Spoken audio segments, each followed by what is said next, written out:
নমস্কার, আপনারা দেখছেন এবং অর্জুন। এই জাম্বুবান সংক্রান্ত আমরা দাপরের যুগে জাম্বুবান এবং সত্য এবং ত্রেতা যুগে জাম্বুবান আমরা দুটো এপিসোড করেছিলাম। আমরা এরপরে আমাদের এপিসোড হবে কলিকালে জাম্বুবান। কিন্তু তার আগে আমরা একটা পূর্ববর্তী যে এপিসোড দুটি দিয়েছি একটা ছোট্ট সংযোজনই আমরা একটা এপিসোড করছি। আমরা এই ছবিটি দেখেছিলাম গুজরাটে জাম্বুবান যে গুহা, তাতে দেখবেন এর দাঁড় মুখটা, যেটা গুহায় ঢোকার মুখটা অত্যন্ত ছোট। তো তখনকার দিনে একটা সিকিউরিটির পোস্ট ছিল, অন্যান্য বন্য পশুর পোস্ট ছিল গুহাবাসীরা, তার জন্য যাতে চট করে কেউ না ঢুকতে পারে ওই গুহার দ্বারটা খুব সংকীর্ণ থাকতো। এটা 5000 বছর আগেকার ঘটনা।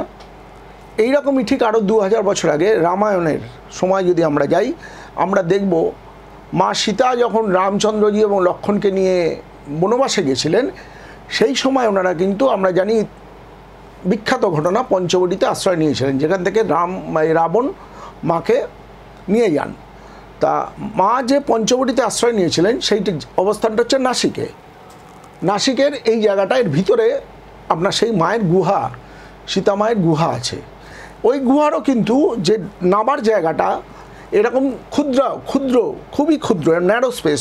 আজকালকার দিনে একটা পাশে পড়ে ওরা ওঠার জন্য ওই সিঁড়ির একটা ব্যবস্থা করেছে, রেলিং দেওয়া, এরকম খাড়াই। তা আমি নামতে পারিনি, গুহাটা এরকম ছিল, অন্যান্য আমার পরিবারের যারা ছিল তারা নামতে পেরেছিল। এরকম খাড়াই একদম গুহার ভিতরে যাওয়ার রাস্তাটা। তো এই দুটোই কিন্তু মানে এটা হচ্ছে মূলত যেটা বোঝা গেল যে বাইরের লোক যাতে চট করে না ঢুকে পড়তে পারে বা কোনো বন্য পশু যাতে না ঢুকতে, তখন তো আরও বেশি জঙ্গল ঘেরা অবস্থান ছিল। এখনও গেলে পঞ্চবটিতে বেশ কিছু গাছপালা ইত্যাদি সব দেখতে পাবেন নাসিকে। আরেকটি বিষয় এই প্রসঙ্গে এলে বলছি, দেখুন রামচন্দ্র কিন্তু আফটার অল রাজপুত্র ছিলেন, অযোধ্যার বড় রাজকুমার, উনি সিংহাসনের মূল দাবিদার ছিলেন, উনি সিংহাসনে বসবেন।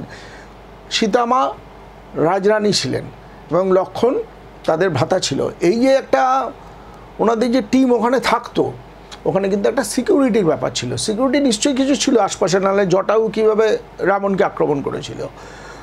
আর দ্বিতীয় জিনিস হচ্ছে সিকিউরিটির প্রশ্নে, যেটা আমরা বলি খুব বিখ্যাত, আমরা শুনেছি লক্ষ্মণ একটা রেখা দিয়ে দিয়েছিলেন এবং সীতা মাকে বলেছিলেন যে বাইরে যাবেন না, কোনো অবস্থায় এর বাইরে যাও না।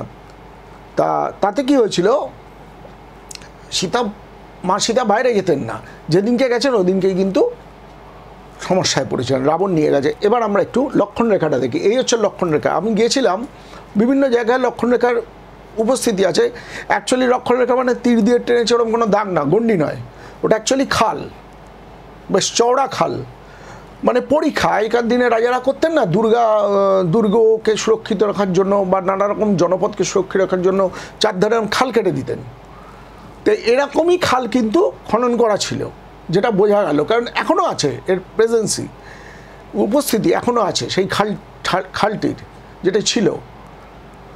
এবং আমার যেটা মনে হয়েছে, এই যে খালের এপার ওপার যাওয়ার কোনো একটা ব্যবস্থা ছিল, সেটা কন্ট্রোল হতো ভিতর থেকে। রাবণ যার জন্য ঢুকতে পারেনি, বাইরে থেকেই এসে ওই রকম ভিক্ষাঙ্গিটাই করেছে।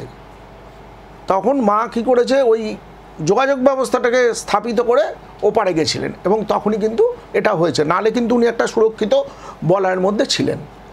তাই বিষয়টা দেখতে দেখতে মনে হয়েছে, আমারও সৌভাগ্য হয়েছে নাসিক ইত্যাদি যাওয়ার, এগুলো দেখার খুব আনন্দ পেয়েছি। আপনারাও সুযোগ হলে যাবেন, দেখবেন, খুব আনন্দ পাবেন এবং আমাদের ইতিহাস এবং সংস্কৃতির সেই ঘটনাগুলোকে আপনারা স্মরণ করতে পারবেন। আপাতত জাম্বুবানজির যে সংযোজিত এপিসোডটি এখানেই শেষ হলো। নমস্কার।